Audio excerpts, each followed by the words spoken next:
Halo teman-teman, kembali lagi bersama saya Wahyu Pratama di channel Zona UTBK. Pada kesempatan kali ini kita akan membahas tentang PBM ya, atau pemahaman bacaan dan menulis. Kita akan fokus pada soal-soal yang sering keluar ya, terutama di tahun 2025. Yang paling pertama kita akan bahas itu adalah tentang huruf kapital. Teman-teman, di huruf kapital ini itu dia digunakan sebagai huruf pertama awal kalimat. Atau ini contohnya, misalnya Budi ya, itu kan jadi kapital ya. Nah, adapun kalimat yang mengikuti setelahnya itu dia tidak memakai kapital. Di sini pada kata Budi, kenapa dia ditulis huruf kapital? Karena dia berada di awal kata atau di awal kalimat. Semua huruf yang berada di awal kalimat itu wajib ditulis dengan huruf kapital. Pokoknya setelah titik itu wajib kapital. Nah, kemudian yang kedua di sini ada Bapak. Bapak Pembangunan. Kok Bapak Pembangunan ditulis sebagai huruf kapital? Ya, karena itu adalah julukan. Jadi huruf kapital juga digunakan sebagai julukan kepada orang. Misalnya di Indonesia kan ada namanya Bapak Koperasi ya. Nah, maka Bapak Koperasi pun juga ditulis diawali dengan huruf kapital. Bapak, B-nya kapital ya. Atau misalnya begini. Ini Bapak Koperasi. Ya.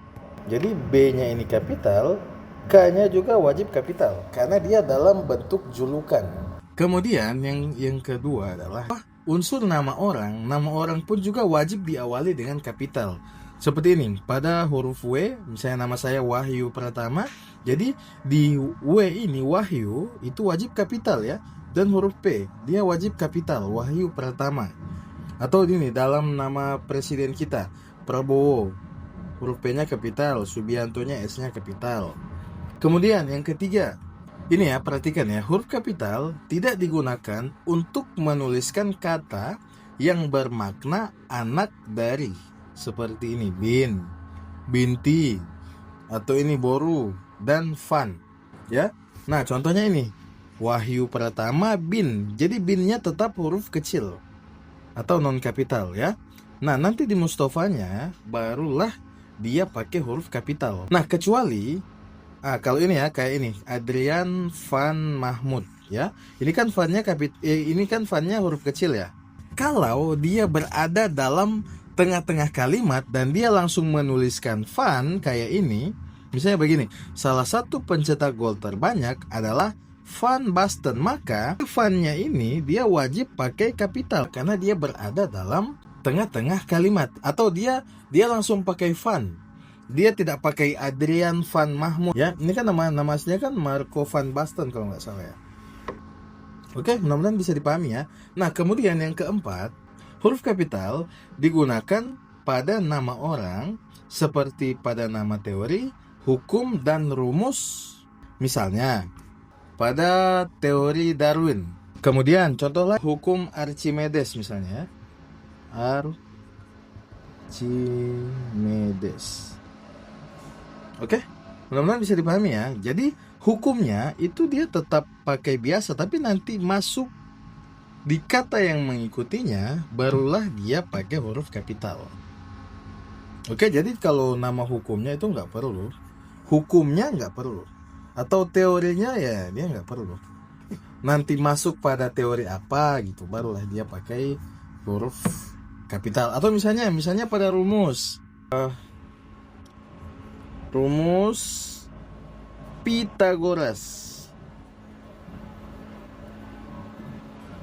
Di rumus Pitagoras ini jadi P-nya wajib kapital. Oke, teman-teman, selanjutnya penulisan nama geografi ya. Kemudian nomor 5, penulisan nama geografi yang tidak diikuti nama diri maka tidak perlu. Perhatikan ya. Tidak perlu menggunakan kapital. Nih contoh, pekan lalu kami sekeluarga berlibur ke pantai. Maka P-nya ini ya, P-nya itu tidak perlu pakai kapital. Kenapa? Karena dia tidak diikuti nama diri. Kecuali pantainya disebutkan, misalnya Pantai Kuta misalnya, Pantai Pantai Kuta. Maka kalau dia diikuti nama tempat ya, kalau dia diikuti nama tempat maka wajib P-nya ini kapital ya. P dan huruf K-nya ini kapital. Tapi dia kalau hanya menyebutkan nama tempat kayak pantai, nah itu enggak perlu. Atau berlibur ke danau misalnya, maka dia tidak perlu. Hanya tulis danau saja. Danau aja. Jadi tidak perlu kapital. Nah selanjutnya, kalau dalam bentuk sapaan, misalnya, selamat pagi dokter. Ini kan, itu D-nya wajib kapital ya, meskipun dia diawali dengan tanda koma. Selamat pagi dokter, atau apalagi ini kan, dia dalam bentuk sapaan kan. Kemudian, apapun ya, misalnya, misalnya apa ya, nama lain misalnya ibu ya. Ibu itu wajib pakai kapital ya, di awalnya ibu, bapak, meskipun disingkat bu, dia tetap kapital. Ya, atau K misalnya, K-nya wajib kapital, atau Pak, P-nya wajib kapital. Oke, namanya bisa dipahami ya. Kak, Bu, dia wajib, meskipun ada tanda koma di belakangnya, itu tetap dia wajib pakai kapital. Di bagian hari ibu, ini pakai kapital ya. Kenapa? Misalnya kalau hari ibu itu kan hari ibu. Nah, berbeda dengan hari Selasa. Coba perhatikan di hari Selasa. Di hari Selasa ini hanya kecil, tapi Selasanya kapital. Kenapa? Karena kalau kita hanya misalnya di hari Selasa itu kalau kita hanya bilang Selasa, orang itu sudah mengerti. Oh, Selasa. Besok hari apa ya? Oh, besok Selasa. Jadi kita hanya bilang Selasa saja, itu orang sudah mengerti. Tidak perlu menuliskan eh hari Senin, ya. Jadi H dan S-nya itu dikapitalkan. Nah, ini penulisan yang salah ya. Jadi kalau dia dalam penulisan hari yang memang sudah jelas-jelas hari, itu dia cukup seperti ini. Hari Senin. Tapi kalau dia dalam bentuk perayaan, misalnya hari kemerdekaan, maka penulisan K dan H itu dia wajib kapital. Kenapa? Karena kalau kita hanya bilang kemerdekaan, maknanya itu belum bisa dimengerti orang. Beda dengan Selasa atau Rabu ya. Semoga bisa dipahami ya. Nomor 8, perhatikan. Proklamasi Kemerdekaan Indonesia. Nah, ini penulisannya di setiap awalan katanya itu dia wajib kapital. Kenapa?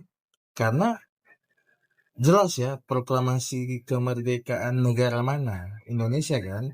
Kecuali dia hanya menuliskan kecuali tidak ada Indonesia. Maka proklamasi kemerdekaan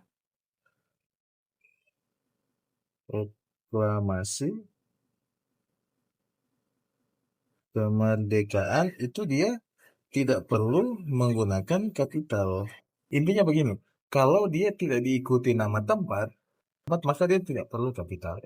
Di nomor 9 ini ada namanya film barat. Nah, filmnya ini dia tidak perlu juga pakai kapital.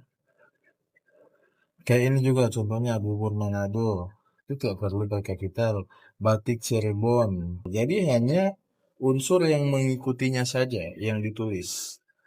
Manado, ini film barat. Jadi tidak perlu dituliskan pakai huruf kapital.